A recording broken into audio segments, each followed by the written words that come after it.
Isang makasaysayang tagpo ang nasaksihan sa Barangay San Bartolome, San Pablo City, Laguna, kung saan personal na pinangunahan ni Pangulong Ferdinand R. Marcos Jr. ang inauguration at awarding ng bagong house and lot units sa St. Bart's Southville Heights. Ito ay konkretong patunay ng malasakit ng pamahalaan sa mga pamilyang Pilipino, lalo na sa mga informal settler families na naapektuhan ng PNR South Long Haul Project. Ito ang klase ng proyekto na ramdam, nakikita at napapakinabangan ng taumbayan. Sa ilalim ng bagong Pilipinas, patuloy na isinusulong ng administrasyon ang mga programang nakatuon sa pagkakapantay-pantay, progreso at malasakit. Isa sa mga pangunahing haligi ng pambansang kaunlaran ang pagkakaroon ng sariling tahanan, ligtas, komportable at may akses sa serbisyong panlipunan. Ngayong araw, ating masasaksihan ang isa na namang makasaysayang hakbang para sa ating mga kababayan dito mismo sa San Pablo City, Laguna.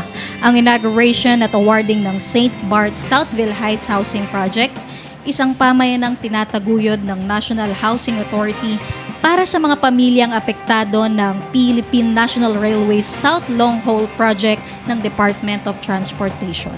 Ang St. Bart's Southville Heights ay may kabuang 1,099 housing units na itinayo upang i-relocate ang mga informal settlers families na naapektuhan ng segments 2 to 7 ng PNR South Long Haul Project dito sa syudad ng San Pablo.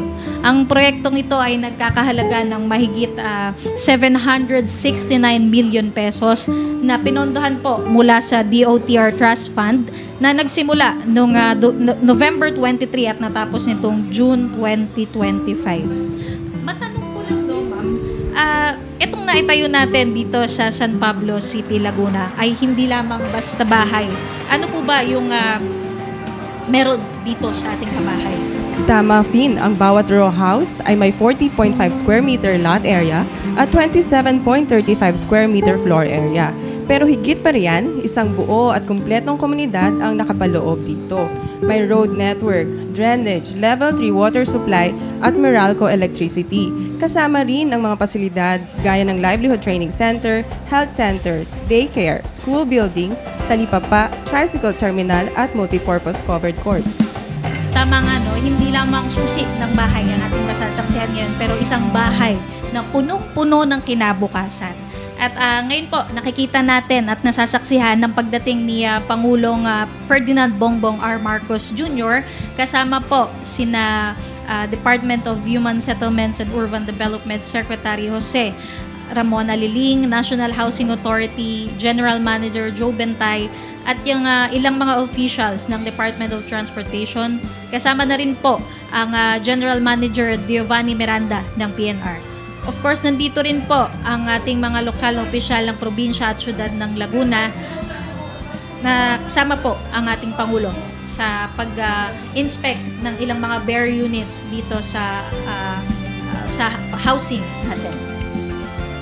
Mamaya naman po ay masasaksihan natin ang awarding ng mga Certificate of Award para sa mga benepisyaryo ng St. Bart's Southville Heights. May kabuuang 1,079 na pamilya ang makikinabang mula sa proyektong ito. Kasama pa rin ang mahal na Pangulo sina Department of Human Settlements and Urban Development Secretary Jose Ramon Aliling, National Housing Authority General Manager Joe Bentay, at PNR General Manager Giovanni Miranda. Kasama rin ang mga lokal na opisyal ng probinsya at syudad ng Laguna, sina Provincial Governor Sol Aragones Sampelo, Laguna 3rd District Representative Loreto Amante at San Pablo City Mayor Naji Gapangada.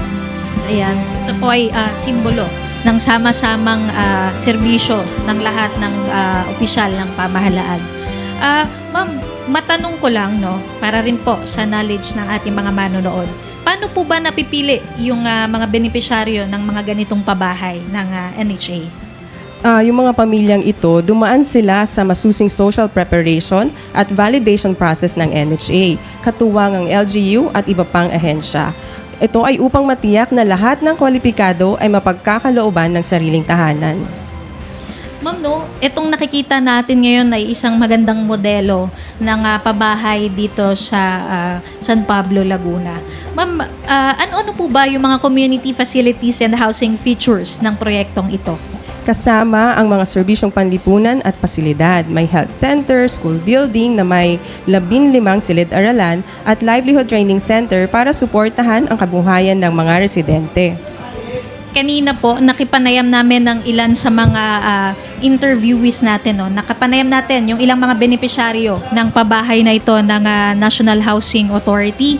Nakapanayam po natin si Miss Rodwina Balyar at sinabi niya nga ito ay simula ng pamayanang matatag at labis ang kanilang kagalakan sa handog ng pamahalaan sa pabahay na ito. At magandang balita to, ma'am, dahil kamakailan lang ay may mahalagang batas na pinirmahan ng mahal na Pangulo na may kinalaman sa NHA. Ano po ito, ma'am? Halimbawa, itong proyekto natin ito dito sa St. Bart's ay bunga ng bagong Republic Act No. 12216 o National Housing Authority Act na nilagdaan noong May 29 ngayong taon. Ma'am, ano-ano yung mga pangunahing provision nitong batas na to? Una, pinalawig nito ang corporate life ng NHA ng dagdag na 25 taon. Ito ay in time sa aming 50th anniversary nitong July 31, 2025.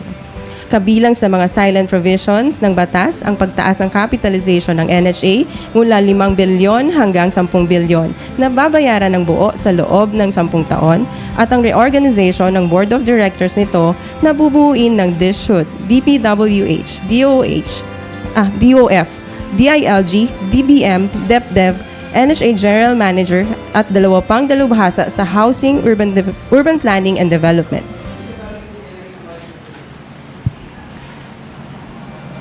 Isang makabuluhang tampok ng RA 12216 ang pagbibigay ng pansin sa mga informal settler families at mga marginalized sectors. At ngayon po, nakikita natin na nakikisalamuha ang ating mahal na Pangulo at ilang mga opisyales ng pamahalaan sa ating mga benepisyaryo ng pabahay mula sa National Housing Authority. At kitang-kita po natin ang kagalakan sa kanilang mga mukha na talaga nga naman ito po ay simbolo ng bagong Pilipinas na kung saan may mas mabilis, mas malawak na serbisyo mula sa NHA. Ma'am, matanong ko lang, no? Ano pa yung mga inaasahan natin o yung mga ginagawa ng NHA para sa ating mga mamamayang Pilipino?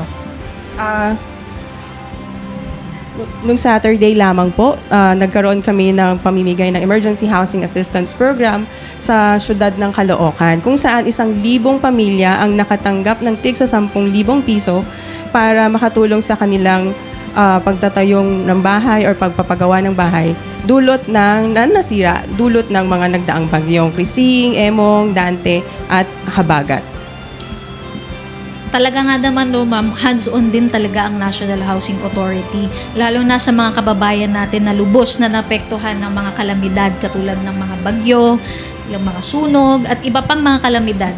At doon natin nakikita yung pagmamahal ng pamahalaan para sa ating mga mamamayang Pilipino na sumisimbolo na walang Pilipino ang may iwan sa bagong Pilipinas. At ngayon, ma'am, nakikita natin na kasalukuyan ngang salamuha ang ating mahal na Pangulo sa mga benepisyaryo ng pabahay dito sa St. Bart's Southville Heights Housing Project. At kitang-kita po sa kanilang mga muka ang kagalakan na makita ang ating mahal na Pangulo at ilang mga opisyales ng pamahalaan. Ito po ay simbolo ng bagong Pilipinas na kung saan walang isang Pilipino ang may iwan at ang bawat isa ay may access sa libreng pabahay o sariling tahanan para sa bawat Pilipino.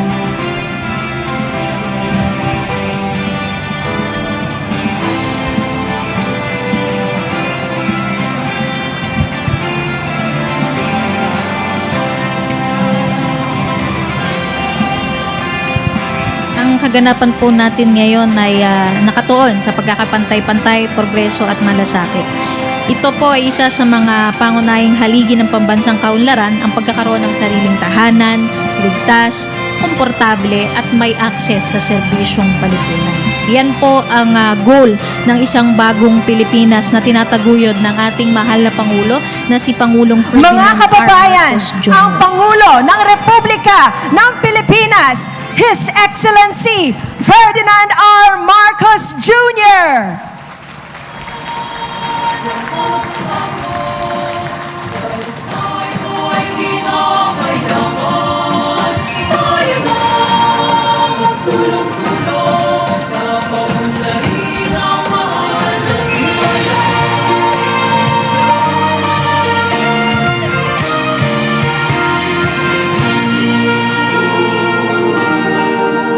Panahon na ng pagbabago, dahil sa ito ay kinakailangan tayo na magtulong-tulong, napaunlarin ang mahal nating bayan.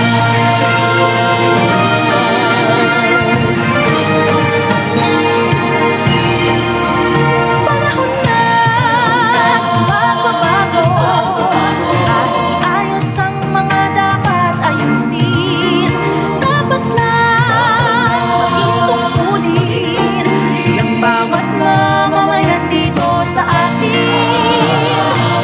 Ng pagbabago patungo sa pag-asenso, magsikap ng mabuti nang guminhawa tayo. Malaki natin sa mundo at ipamalas ang bagong Pilipino at bagong Pilipinas.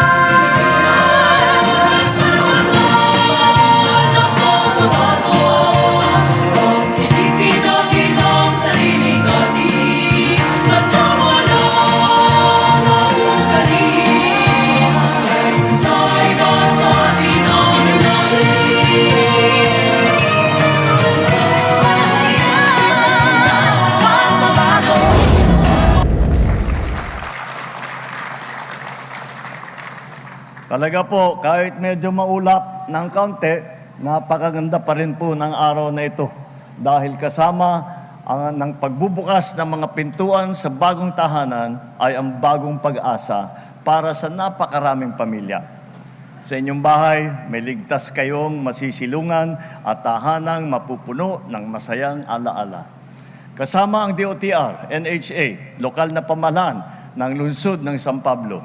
Matagumpay nating naipatayo ang St. Bart's Southville Heights Housing Project.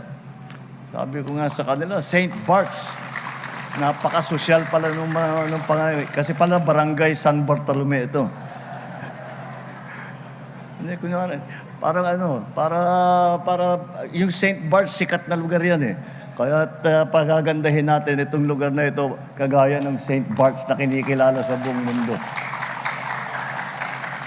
Bahagi ito ng mas malawak na programa ng gobyerno na magtayo ng bagong tahanan para sa mga pamilya na naapektuhan ng Philippine National Railway South Long Haul Project. Ang proyektong ito ay may mahigit 1,000 housing unit, 1,000 siyam na po at siyam. Tama ba? Oo, 1,099. Ang mga benepisyaryo ng proyektong ito ay mga informal settlers na dating nakatira sa kahabaan ng release ng tren. At ngayon, masaya natin pinagdiriwang na may mas ligtas, mas maayos na tahanan na meron kayong mauuwian na. Ito po ang ating layunin. Kasabay ng pagpapaunlad natin sa infrastruktura ay ang pagginhawa ng buhay ng ating mga kababayan. Walang iniiwan, walang sinasantabi, at walang pinababayaan. Yan ang prinsipyo ng ating pambansang pabahay para sa Filipino Housing Program. Pabahay na may dignidad. Kaya dito sa St. Bart's ay hindi lang basta pabahay. Hangad natin bumuo ng komunidad na may maayos na tirahan at kumpletong pasilidad. Sa ganitong sistema, mabibigay natin ang mas maginhawa, mas maulad, mas komportableng pamumuhay para sa bawat pamilya. Magkakaroon ito ng elementary school building para sa inyong mga anak. Magtatayo rin ng multi-purpose covered court para sa pagtitipon, gaya ng sports events, iba pang mga aktibidad. Magkakaroon din tayo ng health center, daycare center, tricycle terminal, at pamilihan. Kukumplituhin po natin. Dahil po, ang aming iniisip, dati, ang pagka sinabi housing project, iniisip lang magtayo ng bahay. Nakita naman namin sa tagal ng panahon na hindi sapat na basta't bahay lang ang itatayo natin. Saan papasok sa eskwela yung mga bata? Saan mamimili para sa ng palengke para mamili ng gamit na kinakailangan? Yun, kailangan yun. Pati pinag-uusapan, pati simbahan, saan magsisimba? Tapos, yung may park, meron magkukusan. Pag may birthday party, pagka may barangay event, meron silang pagtitipunan. Kaya po, pagka sinabi natin housing project, hindi lang po ibig sabihin ay may bahay. Ibig sabihin, isang buong komunidad ang ating binubuo. Kukumplituhin ng gobyerno ang lahat ng mga pasilidad na magbibigay ginhawa at magpapatatag sa inyong bagong komunidad. At para masiguro na tuloy-tuloy ang serbisyo ng pamahalaan sa sektor ng pabahay, dinagdaan ko ang Republic Act No. 12216 o National Housing Authority Act nitong nakaraang Mayo. Sa ilalim po nito, magpapatuloy ang paghahatid ng NHA ng pabahay sa susunod pang 25 taon. Dahil dito, mas maraming tahanan ang maitatayo, mas marami pang pamilya ang matutulungan, at mas maraming buhay ang magbabago. Ang pangarap at trabaho natin ay hindi natatapos sa isang proyekto. Kaya naman, inaasahan ko ang lahat ng ahensya ng pamahalaan na magtulungan sa proyektong ito na bantayan at panatilihin ang kahusayan ng ating nagawa at maayos dito sa St. Bart's at sa iba pang mga housing project na sinisimulan natin. At sa ating mga minamahal na beneficiary, ngayon ay simula na ng bagong yugto ng inyong buhay. Yugto ng pag-asa, pagbangon at pagbabago. May tahanan na po kayong matatawag ninyong sarili ninyo, pag-aari ninyo. Kaya ang pakiusap na lang sa inyo, alagaan naman ninyo ang mga tahanang ito at mahalin ninyo ang inyong komunidad. Magtulungan at pairalin ang malasakit sa bawat isa. Panatilihing malinis, ligtas at maayos ang St. Bart's. Patunayan ninyo na kayo ay ang mga bagong Pilipino. Pilipinong disiplinado, mahusay at may pagmamahal sa bayan. Kaya naman, napakagandang masabi ko, welcome home.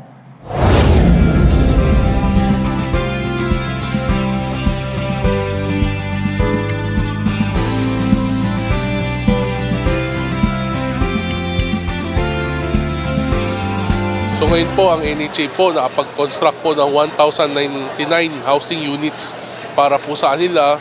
Ito po ay 40 square meter na lot area and 27 square meters na floor area. Ang NHA po ngayon, hindi lang po bahay ang tinatayo, kundi isang sustainable community. Kung saan po may mga facilities po tayo, katulad ng basketball court, eskwelahan, community facilities tulad po ng daycare center, market, at iba-iba po.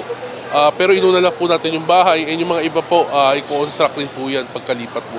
Ang National Housing Authority po ngayong taon ay nagsa-celebrate po ng aming 50 years. Nagpapasalamat po tayo sa ating Pangulo na nag-extend po ng another 25 years ang aming charter. So tuloy-tuloy lang po kami sa aming mandato na makapagpagawa ng mas maraming dekalidad, komportable at abot kayang pabahay para sa pamilyang Pilipino. Una po, napakahalaga po nun kasi katulad namin, nung nasa tabing release pa po kami, napakaliit lang po ng space po talaga ng namin ng kwarto. As in, kasya lang po yung bed namin, tapos mga gamit na katabi. Tumutulo pa pag umuulan, tapos sobrang putik po niya. Kaya nung nagkaroon po ng ganito nga pong malilipatan, napakalaking tulong po nun. Lalo na, nabanggit nga po na merong police station, magkakaroon ng mga dito, ng mga school, daycare at saka yung parang magkakaroon din yata ng dito mga police station nga malapit na para sa amin. Ayun nga po, magiging masayang pamayanan to at ang mga bawat Pilipino na mahahandugan ng pabahay ay siguro dito magsisimula yung maayos na pamumuhay talaga na target din ng ating mahal na Pangulo na magawa sa bawat Pilipino. Kaya sana pag-igihin pa ng pamunuan ng NHA at ng lahat ng bumubuo po nito dahil marami pong mga Pilipino umaasa at naghimimithi po talaga ng isang maayos na pamayanan. Maraming salamat sa ating mahal na Pangulo, maraming salamat sa NHA sa bumubuo nito. Ako po ay nagpapasalamat, kami po ay nabigyan ng pabahay na maganda. Ito lang, iyon po ang pinakahalaga sa aming mga tabing riles. Maraming salamat po, President.